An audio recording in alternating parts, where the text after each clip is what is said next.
안녕하세요. 배스킷볼 다이제스트입니다.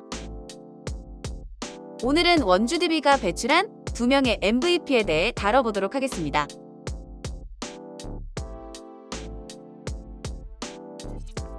로스는 캔자스 시절 대학 최고의 선수 중 하나였습니다. 켄터키와 함께 NCAA 역사상 최고 명문을 다투는 캔자스에서 로슨이 만들어낸 평균 19.4점, 10.3 리바운드라는 기록은 정말 대단한 것인데요. 요약해서 말하면 빅12라는 메이저 컨퍼런스의 득점왕이자 리바운드 왕이었고 3점까지 39%를 기록한 만능 선수였습니다. 로슨의 이 대학 마지막 시즌 기록은 NCAA 출신 NBA 스타 누구와 붙여놔도 밀리지 않아 보일 정도고 올 시즌 국내에 들어온 선수 중에서는 일리노이에서 20십을 찍었다. 코피 코번이 로슨과 유일하게 견줘볼 만한 NCAA 시즌을 가진 선수라고 생각됩니다. 이 당시의 주무기는 포스트에서의 부드러운 스핀 무브와 업앤언더 훅 슛이었는데 로슨의 사이즈와 운동 능력으로 상위 레벨에서 이런 공격을 펼치는 것은 애초에 불가능했다고 봐야겠죠? 어찌 보면 NBA에서 가장 원하지 않을 조건을 다 갖고 있었고 결국 스트레치 빅으로 완전히 전향하면서 해외로 나오게 됩니다. 이렇게 로포스트에서 자리를 잡고 공격하던 캔자스 시절에 비해 캐롯에서의 모습을 보면 이미 스타일이 많이 변해 있는데 픽앤롤 볼핸들러 공격과 픽앤팝을 섞으면서 미스매치를 이용해 스킬을 발휘하고 있습니다.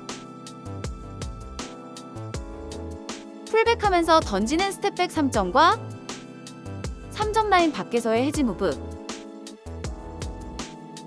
오프풋 레이업 등이 장착되었고 3점 라인 밖에서 드리블을 치면서 공격을 시작하는데 무브 자체가 민첩하다고 보기는 힘들지만 로슨이 상대하는 KBL 내 외국인 선수들은 순수한 인사이더들이 많기 때문에 로슨이 밖에서 시도하는 이런 공격이 상대 디펜스 구조에 균열을 냅니다. 국내 선수가 막으면 힘과 포스트 무브로 외국인 센터가 매치되면 픽을 써서 밖에서 공격하죠. 픽앤롤 롤맨 공격이나 포스트업을 못하는 선수가 아니기 때문에 이렇게든 저렇게든 팀플레이 안에 잘 녹아들어가는 선수인데 DB에서는 이런 옵션들에 더해 오프볼 슈팅 빈도가 크게 늘었습니다. 캐롯과 달리 DB가 이렇게 안쪽에 김종규가 있고 강상재가 많이 움직이지 않고 패스를 뿌려주는 트리플 포스트를 사용하기 때문에 로슨이 대신 이렇게 움직이다 핀다운을 받아서 쏘는 슛이 크게 늘어난 건데요. 이것마저 로슨이 그럭저럭 소화해 주었기에 드디어 DB가 강상재, 김종규를 공존시킬 수 있었습니다.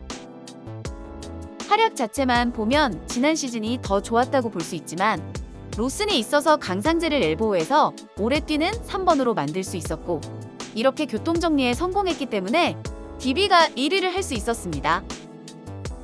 사실 2라운드 이후 로슨의 경기력은 들어갈 때까지 쏘는 3점과 떨어진 체력 때문에 기복이 심했으나 그의 패싱과 다재다능이 트리플 포스트를 완성시켰다는 점이 정말 중요한 부분입니다. 강상재의 어시스트, 김종규의 초고 효율에 모두 로슨의 지분이 있다고 생각합니다.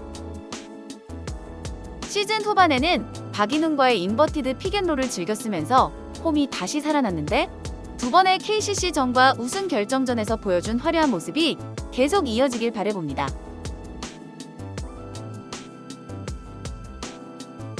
로슨이 다재다능으로 하이로우 기반의 오펜스 시스템을 만들었다면 나머지 영역을 책임져준 선수는 알바노였습니다.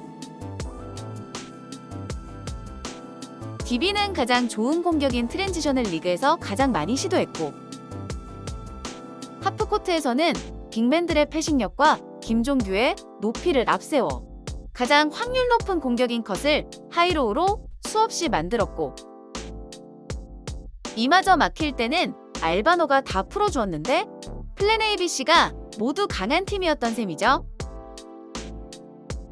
알바노는 트랜지션과 픽앤롤 스위치 후의 1대1에서 엄청난 모습을 보여줬습니다. 알바노는 한 명을 언제나 제칠 수 있는 크랙이고 슈팅 공간을 만드는 개인기가 KBL 수준에서는 완벽하기 때문에 소위 탄처리 능력이 이미 검증된 선수죠.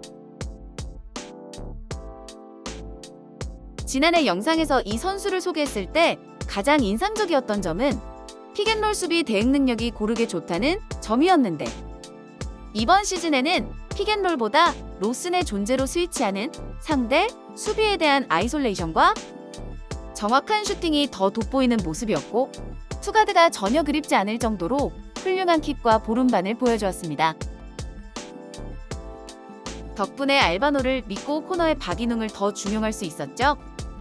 두경민이 남아있었어도 전술적으로 투가드의 비중이 높지 않았을 거라고 생각합니다.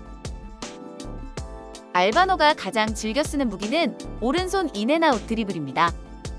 이 드리블로 스크린을 리젝하면서 정확한 점퍼를 던지고, 이 리듬에서 크로스하면서 뚫고 들어가기도 하고, 오프풋을 이용해 골밑까지 파고 들어가기도 하는데, 스텝백 점퍼가 정확하면서 이 인앤아웃 드리블 후에 후속기가 다양하기 때문에 대부분의 수비가 알바노를 내내 견제하지 못합니다. 왼쪽에서도 바디 밸런스를 이용한 리닝샷과 풀업 점퍼를 잘 구사하고, 숏미드에서는 리버스 피벗까지 활용하기 때문에 기술적으로 완전히 봉쇄되는 구역이 거의 없는데요. 이런 장면은 뉴욕 닉스의 제일런 브런슨이 보여주는 모습과 흡사하죠. 이렇게 훌륭한 미드레인지 게임과 오른쪽에서 감아 들어오면서 펼치는 시카고 액션으로만 어느 정도 오펜스를 이끌 수 있을 정도로 가진 무기가 좋은데요. 오버헤드 패스와 양손 바운드 패스, 점프 패스를 모두 잘 구사하기 때문에 패스 가게도 제한이 없고 KBL란에서는 가장 옵션이 다양한 선수가 아닐까 합니다. 게다가 흥분하는 경우가 거의 없는 포커페이스죠. 인앤아웃 드리블 후에 궤도하는 타이밍을 노려서 좋은 수비를 보여준 선수들이 있는 KT가 알바노에게는 그래도 까다로운 상대가 아닐까 하는데요. 이런 상대를 대비해서 유현중과 알바노의 투가드를 시즌 후반에 연습한 것이 아닌가 합니다. 로슨, 알바노 두 선수의 MVP 수상을 축하합니다. 플레이오프 리뷰로 돌아오겠습니다.